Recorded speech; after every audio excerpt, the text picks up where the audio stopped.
ಮಾಶಾಳ ಗ್ರಾಮದ ಪಂಚಾಯತ್ ವ್ಯಾಪ್ತಿಯಲ್ಲಿ ಬರುವ ಜಾಗದಲ್ಲಿ ಇರುವ ಅಪ್ರತಿಮ ಹೋರಾಟಗಾರ ಕ್ರಾಂತಿವೀರ ಸಂಗೊಳ್ಳಿ ರಾಯಣ್ಣ ಪ್ರತಿಮೆಗೆ ಸುಮಾರು 1 ವರ್ಷಗಳು ಕಳೆದರೂ ಯಾವುದೇ ಕ್ರಮ ಕೈಗೊಂಡಿಲ್ಲ ಎಂದು ದತ್ತ ಸೇನೆ ರಾಜ್ಯಾಧ್ಯಕ್ಷರು ಶ್ರೀ ಹನುಮಂತ್ ಯಲಸಂಗಿ, ಕುರುಬ ಸಮಾಜದ ತಾಲೂಕು ಅಧ್ಯಕ್ಷರು ವೀರಣ್ಣ ಪೂಜಾರಿ, ಬಾಲಾಜಿ ಕೋರ್ಕೆ, ಜಿಲ್ಲಾ ಯುವ ಮುಖಂಡರು ರಾಜ್ಯಾಧ್ಯಕ್ಷರು ಶಿವಲಿಂಗಪ್ಪ ಎಸ್ ದೊಡ್ಮನಿ, ಜಿಲ್ಲಾ ಅಧ್ಯಕ್ಷರು ಮಂಜುನಾಥ್ ಭಂಡಾರಿ, ವಿಭಾಗೀಯ ಅಧ್ಯಕ್ಷ ಕಪಿಲ್ ವಾಲಿ, ಜಿಲ್ಲಾ ಅಧ್ಯಕ್ಷ ಸುನೀಲ್ ಕುಮಾರ್ ಶಿಂದೆ, ಎಲ್ಲಾ ಸಂಘಟನೆ ಮುಖಂಡರು, ತಾಲೂಕಿನ ಎಂಎಲ್ಎ, ಆಡಳಿತ, ತಹಶೀಲ್ದಾರ್, ಇಒ ಇವರೇ ಇದಕ್ಕೆ ಹೊಣೆ ಎಂದು ಖಡಕ್ ಆಗಿ ಎಚ್ಚರಿಕೆ ನೀಡಿದ್ದಾರೆ. Bureau 20 news Kannada. ಅದು ಆ ಜಾಗ ಸಂಬಂಧಪಟ್ಟಂದ್ರೆ ಪಂಚಾಯತ್ ವ್ಯಾಪ್ತಿಗೆ ಸಂಬಂಧಪಟ್ಟದ್ದು, ಗ್ರಾಮಗಳಿಗೆ ಸಂಬಂಧಪಟ್ಟ ಜಾಗ ಅದು. ಯಾವುದೇ ಪರ್ಟಿಕ್ಯುಲರ್ ವ್ಯಕ್ತಿ ಅಥವಾ ಯಾವುದೇ ಇಂಡಿಪೆಂಡೆಂಟ್ ವ್ಯಕ್ತಿಗಳಿಗೆ ಸಂಬಂಧಪಟ್ಟ ಜಾಗ ಅಲ್ಲ.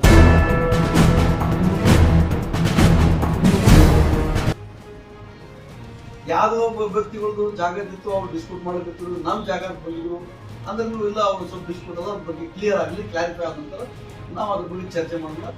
ಇಲ್ಲಿದ್ದು 3 ಪ್ರಶ್ನೆ: ಗುಡಿ ಯಾವ ಜಾಗನಾಗ ಅದ? ಪಂಚಾಯತಿ ಗ್ರಾಮ ಠಾಣೆ ವ್ಯಾಪ್ತಿಯಲ್ಲಿ ಗುಡಿ ಕಟ್ಟುತ್ತಾರೆ. ಗುಡಿ ಪೂರ್ವ ದಿಕ್ಕಿಗೆ ಇದ್ರ ಅದು ಗುಡಿ ಹಿಂದಿನ ಜಾಗ, ರೋಡ್ ಸೈಡಿಗೆ ಗುಡಿ ಹಿಂದಿನ ಓಪನ್ ಜಾಗ ಅದಲ್ಲಿ, ಅದು ಓಪನ್ ಜಾಗ, ಅದು ಆ ಜಾಗ ಕೂಡ ಪಂಚಾಯತ್ ವ್ಯಾಪ್ತಿಗೆ ಸಂಬಂಧಪಟ್ಟು, ಗ್ರಾಮ ಪಂಚಾಯತ್ ಸಂಬಂಧಪಟ್ಟ ಜಾಗ. ಮತ್ತು ಗ್ರಾಮ ಪಂಚಾಯತ್ ಸಂಬಂಧಪಟ್ಟ ಜಾಗದಾಗ ಅಲ್ಲಿಂದ ಸಂಗೊಳ್ಳಿ ರಾಯಣ್ಣ ಮೂರ್ತಿ ಕುಂದಿರ್ಸಕ್ಕೆ ಎಲ್ಲಿ ಸಂಗೊಳ್ಳಿ ವಿರೋಧ ಆಗಿರ್ತದೆ ಅಂತ ನಮ್ಮ ಭಾರತದ ಆಚಾರ. ಯಾರಿಗೂ ಸನ್ಮಾನ ಮಾಡ್ತೀವಿ.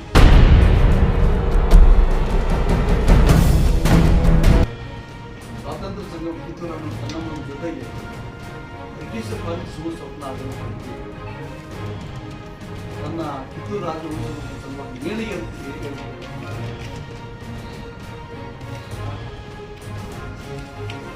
ಬ್ರಿಟಿಷರು ಕಬ್ಜಾ ಮಾಡ್ಕೊಂಡು ಕಿತ್ತೂರು ವಶಪಡಿಸ್ಕೊಂಡು ಅಲ್ಲಿರೋದು ಹೋರಾಟ ಮಾಡೋದು ವ್ಯಕ್ತಿ. ಅಂತ ಇದ್ರೊಳಗೆ ಅಂತ ಆ ಮಹಾನ್ ಹೋರಾಟಗಾರ, ಸ್ವಾತಂತ್ರ್ಯ ಪ್ರೇಮಿ ಕೂಡ ವಿರೋಧ ಮಾಡ್ತಿದ್ರು. ವಿರೋಧ ಮಾಡೋ ಮನಸ್ಥಿತಿಗಳು ಇದು ಕೂಡ ನಮ್ಗೆ ಏನು ಬೇಜಾರು ಅನಿಸ್ತದೆ.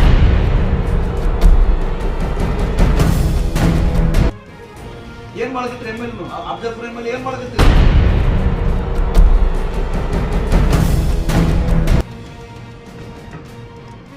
ಇನ್ಚಾರ್ಜ್ ಮಿಲಿಟರಿನಲ್ಲಿ ಇನ್ಚಾರ್ಜ್ ಮಿಲಿಟರಿ ದಲಿತದಲ್ಲಿ ಏನ್ ಮಾಡಕತ್ರಿ? ಇನ್ಚಾರ್ಜ್ ಮಿಲಿಟರಿ ಬ್ರ್ಯಾಂಕ್ ಗರಿಗೆ ಹಾಗೆಲ್ಲ ಸೋಚಿಸಿದವರು ಸಿಸ್ಟಮ್ ಇರ್ತಾರೆ ನಿಮ್ಮದ್ರೊಳಗ. ಗುಡಿ ಹಿಡ್ಕೊಂಡು ಮುಂದಿರಬಾರ್ದು, ಬೇಕಾದ್ರೆ ಮಾಡ್ತಾರೆ. 3 ಜನಗಳು ಯಾರದೇ ಗುಡಿ ಹಿಂದಿನ ಸೈಡ್ ರೋಡ್ ಬಂದಿರ್ತಾರೆ. ನಾಳೆಗೆ ರೋಡ್ ಬಂದು ಹೋಗ್ತಾರೆ, ಏನ್ ತೊಂದರೆ ಮಾಡೋದು. ಅದು ಬಿಟ್ಟು ಏನು ಈ ಕಡೆ ಇಲ್ಲೂ ಬೇಡ, ಒಂದ್ ಸ್ವಲ್ಪ ಬೀಸರ್ ಸರ್ಸ್ಕೊರಿ, 1 ಫೀಟ್ ಈ ಕಡೆ ಸರ್ಸ್ಕೊರಿ, ಇದು ಫಾಸಿಸಮ್ ಏನ್ ಮಾಡ್ತಿರ್ತಾರೆ.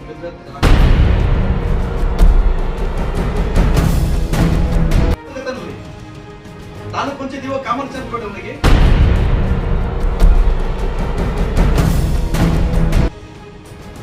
ಎರಡ್ ಸಾವಿರ 24 ಪಂಚಾಯತ್ ರೆಸಲ್ಯೂಷನ್ ಪಾಸ್ ಮಾಡಿ ನಿಮ್ಗೆ ಕಳಿಸಿರ್ತಾವ. ತಾಲೂಕ್ ತಕ್ಷಣ ಗೊತ್ತಾಗಿಲ್ಲ ಅವ್ರಿಗೆ. ರೆಸಲ್ಯೂಷನ್ ಪಾಸ್ ಮಾಡಿ ನಿಮ್ಮಲ್ಲಿ ಕಳಿಸಿರ್ತಾರೆ. 1 ವರ್ಷ ಜೀವನ ತಿಳಿದ್ರು. ಯಾವ್ದೋ ಗುಡಿ ಗುಂಡರ್ಗಳು ನಿಮ್ಗೆ ಸರ್ಕಾರ ಜಮೀನು ಕೊಡ್ಬೇಕಾದ್ರೆ ವಿದಿನ್ ಮಂತ್ ಆಫ್ 2 ಮಂತ್ ಮೊದಲು ಮಾಡಿ ಕಳಿಸ್ತೀರಿ. ಅಲ್ಲಿ ಯಾವುದೇ ಡಿಸ್ಪ್ಯೂಟ್ ಇಲ್ಲ, ಅಲ್ಲಿ ಯಾರಿಗೆ ತೊಂದರೆ ಇಲ್ಲ. ಅಲ್ಲಿ ರೋಡ್ ಸೈಡ್ ಅಂತ ಸಂಗೊಳ್ಳಿ ರಾಯಣ್ಣ ಮೂರ್ತಿ ಕುಂಡ್ರು ಸರ್. ಅಲ್ಲಿ ಆಳಂದ ತಾಲೂಕಿನ ಖಾನಾಪುರ ಬಂದೂರೊಳಗ ಇದೇ ಕುರುಬ ಕಮ್ಯುನಿಟಿಗೆ ಅಲ್ಲಿನ ಮೇಲೆ ಜನ ಸೋಷಿಯಲ್ ಬೈಕಾಟ್ ಆಗ್ತದೆ. ಏನ್ ಮಾಡಿದ್ರೆ ಡಿಸ್ಟ್ರಿಕ್ಟ್ ಅಡ್ಮಿನಿಸ್ಟ್ರೇಷನ್ ಮಜಾಕ್ ಮಾಡ್ಕೊತೀವಿ ಎಲ್ಲಿ ಜನಗಳು.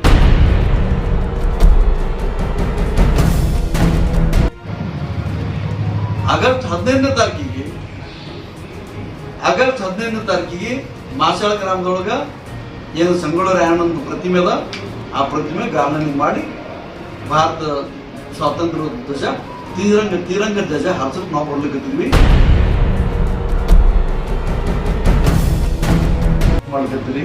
ಒಂದು ವ್ಯಾನ್ ಅಲ್ಲಿ ರೆಗ್ಯುಲರ್ 1 ವರ್ಷಕ್ಕೆ 4 ಲಕ್ಷ ಸುಮಾರು 4 ಕೋಟಿ ರೂಪಾಯಿ ಅಲ್ಲಿ ಖರ್ಚು, ಅನ್ನೆಸರಿ ಖರ್ಚು ಮಾಡ್ಕತ್ತೀವಿ. ಇಷ್ಟು ಕಾಮನ್ ಸೆನ್ಸ್ ಬ್ಯಾರೆ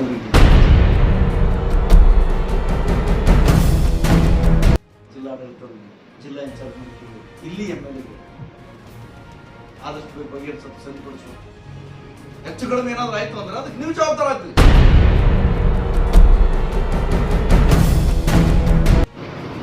ನಾನು ಎಮ್ಎಲ್ಎ ಅವರು ಸುಪುತ್ರ ಯಾರು ಅರುಣ್ ಕುಮಾರ್ ಪಾಟೀಲ್ ಈಗ ಸದ್ಯನ ತಾವು ಬರೋದಕ್ಕಿಂತ ಮೊದಲೇ ಮಾತಾಡಿದ್ರು. ಈತ ಆಗುದದ 2024 ರೆಸೊಲ್ಯೂಷನ್ ಕಳ್ಸೋದದ, ಪಾಸ್ ಮಾಡಿ ಕಳ್ಸೋದ, ಮತ್ತೆ ಏನ್ ಮಾಡ್ಕತ್ತೀವಲ್ಲ ಅಂತ ಹೇಳ್ತೀವಿ. ಅವ್ರನ್ನ ಮಾತಾಡ್ತೀವಿ ಸರ್, ಮಾತಾಡ್ಕೊಂಡು ಇದು ಮಾಡ್ತೀವಿ ತಂದದ ಇದಕ್ಕೆ